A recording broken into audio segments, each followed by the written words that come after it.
कि मित्सुरी उस डीमन के पास जाकर कहती है, तो ये सारा कुछ तुमने किया है। मैं नेजुको और गेन्या को तुम्हारी कैद से छुड़ा लूंगी। तब वो डीमन कहता है, अपनी बकवास बंद रखो। इस दुनिया में बस एक ही पर्सन है जो मुझे ऑर्डर दे सकता है। तब मित्सुरी चौंकते हुए सोचती है, मुझे यकीन नहीं हो रहा कि इसने मुझे कितना बुरा भला कहा है। ये तो मेरे भाई की एज का है। पर एक सेकंड रुको, डीमंस तो अपनी एज के अकॉर्डिंग नहीं दिखते, और फिर भी इसने मुझे बहुत बुरी बुरी बातें कही हैं। तब वो डीमन कहता है, crest cry of thunder death. और तब मित्सुरी कहती है, love breathing third form cat love of shower. और उस डीमन के अटैक को रोक देती है और कहती है, अब मुझे गुस्सा आ रहा है। चाहे तुम एक बच्चे की तरह लगते हो, पर मैं तुम्हें माफ नहीं कर सकती। जिसे सुनकर तांजीरो शॉक हो जाता है। तब वो डीमन कहता है, इस छोटी सी बच्ची ने पता नहीं कैसे मेरे इस अटैक को रोक दिया। और तब तांजीरो सोचता है, इसकी स्वॉर्ड की शेप कितनी ज्यादा चेंज्ड है, और फिर भी ये बहुत ज्यादा फास्ट है। शायद ये इस स्वॉर्ड के मुड़ने की क्षमता की वजह से है। जिसने भी इस तलवार को बनाया है वो सच में बहुत कमाल का होगा, और मित्सुरी जो इसे यूज कर सकती है ये तो और भी ज्यादा कमाल की है।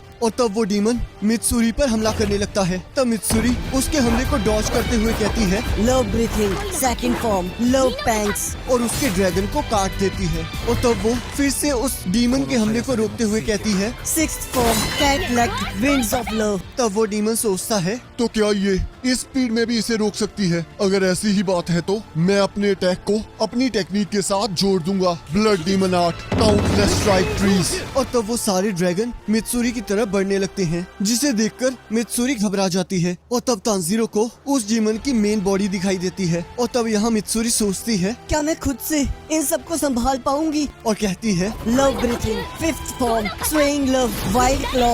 और उन सभी ड्रैगन्स को काट देती है और अपनी तलवार से उस डीमन को पकड़ लेती है। और तब वो डीमन मित्सुरी पर हमला करने लगता है। तब मित्सुरी सोचती है, क्या ये कुछ करने वाला है? पर चिंता की कोई बात नहीं है। अगर मैं इसका सिर काट दूं तो सब कुछ ठीक हो जाएगा। तब तांजीरो कहता है, मित्सुरी ये इसकी मेन बॉडी नहीं है। चाहे आप इसका सिर काट दो पर फिर भी ये नहीं मरेगा। तब मित्सुरी सोचती है, तो इसका मतलब मैंने गलत चाल चल दी है। और तब वो डीमन मित्सुरी पर अपनी साउंड वेव से हमला कर देता है। तब वो डीमन सोचता है, ये नामुमकिन है। इसकी बॉडी मेरे अटैक करने के बावजूद भी सही सलामत है। क्या इसने मेरे हमले से पहले अपने सारे मसल्स को टाइट कर लिया था? पर फिर भी कोई भी मेरे उस अटैक को नहीं झेल सकता। पर रुको, अब मुझे समझ आया। इस लड़की की स्ट्रेंथ इसकी अपीयरेंस से बिल्कुल मैच नहीं करती। ये तो बहुत अद्भुत बात है। इसमें तो मेरा फायदा ही है, क्योंकि अच्छे ह्यूमंस को खाने से मुझे अच्छी ताकत मिलेगी। पर उससे पहले मुझे इसके सिर को फोड़कर इसके दिमाग को बाहर निकालना होगा। और तब हमें मित्सुरी का पास्ट दिखाया जाता है, जहाँ एक आदमी उसे कह रहा होता है, तुमसे तो कोई जानवर ही शादी करेगा। मुझे तो यही सोच के बहुत अजीब लग रहा है कि तुम्हारे अजीब से कलर वाले बाल कहीं मेरे बच्चों में न ट्रांसफर हो जाएं। तो चलो अब ऐसा सोचते हैं जैसे ये मैरिज कभी हुई ही नहीं थी, और प्लीज तुम मेरे बारे में भूल जाना। तब मित्सुरी हमें बताती है, जब मैं 17 सालों की थी तब मेरी मैरिज अरेंजमेंट कैंसिल हो गई थी। और यहाँ हम देखते हैं अपने बचपन में मित्सुरी अपने फादर के साथ खेल रही होती है और हमें बताती है, मैं बचपन में ज्यादा ताकतवर नहीं थी और मेरी माँ मुझे मेरे बचपन की कहानियाँ सुनाया करती थी। और जब मैं 1 साल की थी और मेरी माँ प्रेग्नेंट थी, और तब मैंने एक बड़े से पत्थर को उठाकर अपनी माँ की किचन में मदद करने की कोशिश की। वैसे तो मेरी माँ शांत और सुलझी हुई थी, पर उस दिन पहली बार वो शौक हो गई थी और मुझे बचपन से ही खाना खाना बहुत पसंद था। और तब यहाँ हम देखते हैं मित्सुरी सुमो रेसलर्स के साथ पंजा लड़ाने लगती है, और हम देखते हैं वो उस सुमो रेसलर को बड़े आसानी से हरा देती है। और तब वापस जाते हुए उसके फादर उसे कहते हैं, चाहे तुम्हारी बाजुएं छोटी हैं, पर इनमें ताकत बहुत ज्यादा है। तब मित्सुरी हमें बताती है, और जैसे जैसे मैं बड़ी होती गई मुझे एहसास हो गया था कि मैं अपनी एज की लड़कियों से काफी अलग हूँ। तब मित्सुरी अपनी माँ से कहती है, माँ क्या आपको लगता है कि मेरी कभी शादी होगी? तब उसकी माँ उससे पूछती है, तुम ऐसा क्यों सोच रही हो? तब मित्सुरी कहती है, क्योंकि मैं बहुत ज्यादा स्ट्रांग हूँ और मैं बहुत ज्यादा खाती हूँ, और ऊपर से मेरे बालों का कलर भी बहुत अजीब है। तब उसके फादर कहते हैं, तुम पूरी जिंदगी हमारे साथ रह सकती हो। तब मित्सुरी कहती है, और एक औरत को शादी करके किसी की दुल्हन बनना होता है। तब उसके फादर फिर से वही चीज दोहराते हैं और तब मित्सुरी हमें बताती है और जैसे ही मेरी मैरिज अरेंजमेंट कैंसिल हुई, मुझे लगा मुझे अपने बालों का कलर छुपाना चाहिए। तब मैंने उन पर कलर कर दिया और मैंने ज्यादा खाना खाना भी बंद कर दिया और मैंने ऐसे प्रिटेंड किया जैसे कि मैं कमजोर हूँ, जिसकी वजह से मेरे परिवार को मेरी बहुत ज्यादा चिंता होने लगी। और मुझे लगा कि अगर मैं ये सब कुछ करूँगी तो एक दिन ऐसा पर्सन जरूर आएगा जो मुझसे शादी करना चाहेगा। और यहाँ मित्सुरी सोच रही होती है क्या मैं ये सही कर रही हूँ? क्या ऐसे मैं अपनी जिंदगी जी पाऊंगी? मेरी भूख, मेरी ताकत और मेरे बालों का कलर, ये सारी चीजें मेरा सच है। तो क्या मुझे किसी और की तरह बनने की एक्टिंग करनी चाहिए? क्या इस दुनिया में ऐसा कुछ है जिससे मैं अपने सच को अपने साथ रखकर लोगों की मदद कर सकूं? क्या इस दुनिया में कोई ऐसी जगह है जहां मैं अपनी असलियत के साथ जी सकूं? क्या इस दुनिया में कोई सच में ऐसा होगा जो मुझे प्यार कर सके? ये सब कुछ ठीक नहीं है। और यहाँ हम देखते हैं तांजीरो, नेजुको और गैन्या मित्सुरी को बचा लेते हैं। तब तांजीरो कहता है जल्दी से खड़े हो जाओ, वो दोबारा से अटैक करने वाला है। तब गैन्या कहता है मुझे भी पता है। तब मित्सुरी सोचती है क्या मैं बेहोश हो गई थी? तब तांजीरो कहता है हमें मित्सुरी को बचाना होगा। ये उम्मीद की वो किरण है जिससे हमारे जीतने के चांसेस बढ़ जाते हैं। जब तक ये जिंदा रहेगी हमारे जीतने के चांसेस बने रहेंगे। चलो हम सभी इकट्ठे जीतते हैं, हम में से कोई भी यहाँ नहीं मर सकता। और तब वो डीमन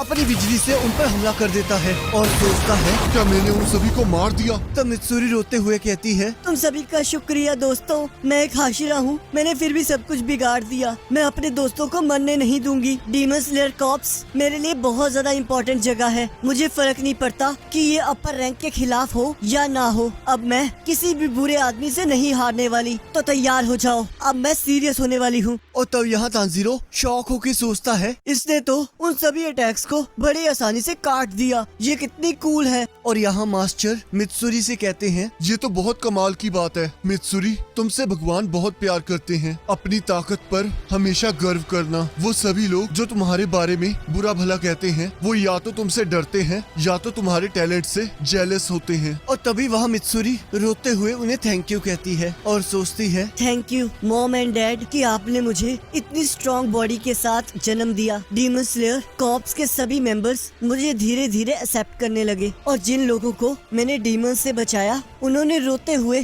मुझे थैंक यू कहा। और यहाँ तक इगोरू ने मुझे सॉक्स का पेयर भी दिया। और तब यहाँ प्रेजेंट में मित्सुरी कहती है क्या एक लड़की का इतना स्ट्रॉन्ग होना अच्छी बात है? मुझे तो इस बात का डर है कोई मुझे ह्यूमन समझेगा भी या नहीं। इसी वजह से मैंने अभी तक अपनी स्ट्रेंथ को रोक कर रखा था क्योंकि मैं डरी हुई थी, पर अब मैं अपने आप को बिल्कुल नहीं रोकूंगी। और तब वो डीमन मित्सुरी पर हमला कर देता है। तब मित्सुरी कहती है इन सभी को मुझ पर छोड़ दो, मैं तुम सबको बचाऊंगी। और अपनी तलवार से उस डीमन के ड्रैगन्स को काट देती है और कहती है तुम चिंता मत करो, मैं किसी तरह इसे हरा दूंगी, तुम बस आगे बढ़ो और मेन बॉडी को खत्म कर दो। और तब यहाँ मित्सुरी भागते हुए सोचती है मुझे अपने दिल की धड़कन को बढ़ाना होगा ताकि मैं अपने ब्लड सर्कुलेशन को बढ़ा सकूं। मुझे अपने आप को और भी ज्यादा तेज और ताकतवर करना होगा। तब वो डीमन सोचता है तो क्या ये बच्चे मेन बॉडी की तरफ जा रहे हैं? और एक ड्रैगन को उन पर हमला करने के लिए कहता है, पर हम देखते हैं मित्सुरी उस डीमन को काट देती है और कहती है मैं इन सबको बचा कर रहूंगी, मैं तुम्हें कभी भी उन तक नहीं पहुंचने दूंगी। तब गैन्या तांजीरो से पूछता है क्या तुम्हें पता है वो ट्री बॉल कहाँ है जिसके अंदर मेन बॉडी है? तब तांजीरो कहता है मुझे पता है।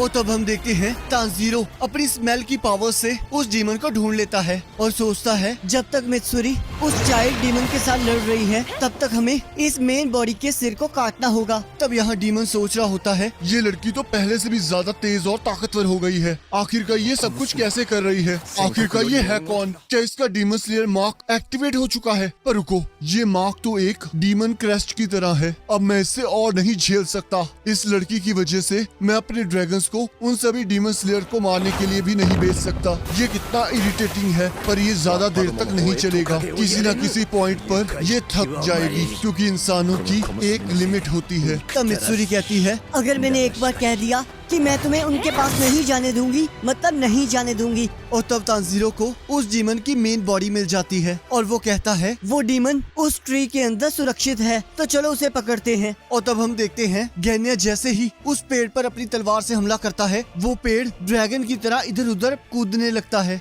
तब वो तीनों उस पेड़ पर चढ़ जाते हैं। तब तांजीरो कहता है लटके रहो, अपने आप को नहीं गिरने देना जब तक मित्सुरी उस डीमन को रोक कर रखी हुई है। तब गैनिया सोचता है इस तरह तो मैं अपनी तलवार भी नहीं हिला सकता, तो फिर बस यही रास्ता बचा है। और हम देखते हैं गैनिया उस डीमन पेड़ को खाने लगता है। तब तांजीरो सोचता है ये तो इसे खा रहा है, आखिरकार इसके दांत कितने स्ट्रॉन्ग हैं। रुक जाओ, तुम्हारा पेट खराब हो जाएगा। क्या तुम ठीक हो? तब गैनिया सोचता है एक डीमन को खाकर मैं टेम्पररी एक डीमन की तरह बन जाऊंगा। और तब गैनिया कहता है अगर मैं ताकतवर डीमंस को खाता रहूंगा तो मेरी रीजनरेटिव पावर और स्ट्रेंथ वो भी बहुत ज्यादा बढ़ जाएगी। और तब हम देखते हैं गैनिया उस पेड़ को उखाड़ देता है। तब तांजीरो कहता है अब अच्छा मौका है। पर हम देखते हैं उस पेड़ की डालें तांजीरो पर हमला करने लगती हैं। तब तांजीरो सोचता है मैं नहीं गिर सकता, मुझे आगे बढ़ना होगा। और तब यहाँ नेजुको अपने ब्लड को उस पेड़ पर फेंककर अपनी ब्लड डीमन आर्ट यूज करने लगती है। तब तांजीरो सोचता है ये तो नेजुको की ब्लड डीमन आर्ट है, इन फ्लेम्स की वजह से वो स्लो हो गया है। मैं ये कर सकता हूँ, मुझे इसे काटना ही होगा। और कहता है हिनोकामी कागरा फ्लेम डांस। तब तांजीरो सोचता है उस डीमन तक तो हमारा हमला पहुंचा ही नहीं। और तब नेजुको और गैनिया उस पेड़ को पकड़ लेते हैं। और तांजीरो सोचता है ये तब तक खत्म नहीं होगा जब तक हम मेन बॉडी का सिर नहीं काट देते। तब गैनिया कहता है तैयार हो जा तांजीरो, तुम ये कर सकते हो। और तभी तांजीरो देखता है वो डीमन वहाँ से गायब हो चुका होता है और वो उसे ढूंढने लगता है और सोचता है वो फिर से भाग गया, आखिरकार ये है कहाँ? वो अभी तक ज्यादा दूर नहीं गया होगा। और तभी तांजीरो को उस डीमन की मेन बॉडी दिखाई दे जाती है। तब वो कहता है रुक जाओ, भागने की कोशिश मत करो कि तुम उन सभी की रिस्पॉन्सिबिलिटी लो, मैं तुम्हें कहीं नहीं जाने दूंगा। और तब हैंतेंगू को एक आवाज सुनाई देती है जो उससे कहती है उसके लिए जिम्मेवार हो, समझ आया? तुम एक झूठे हो। और तब हैंतेंगू सोचता है और तब तांजीरो और नेजुको उसके पीछे भागने लगते हैं। और तब हम देखते हैं गैनिया एक पेड़ को उखाड़ लेता है और कहता है भागना बंद करो। और उस पेड़ को हैंतेंगू के ऊपर फेंक देता है। पर हम देखते हैं हैंतेंगू उससे बच जाता है। और तब नेजुको भी उसके ऊपर हमला कर देती है और इसी के साथ एपिसोड खत्म हो जाता है। अब अगले एपिसोड का लिंक आपकी स्क्रीन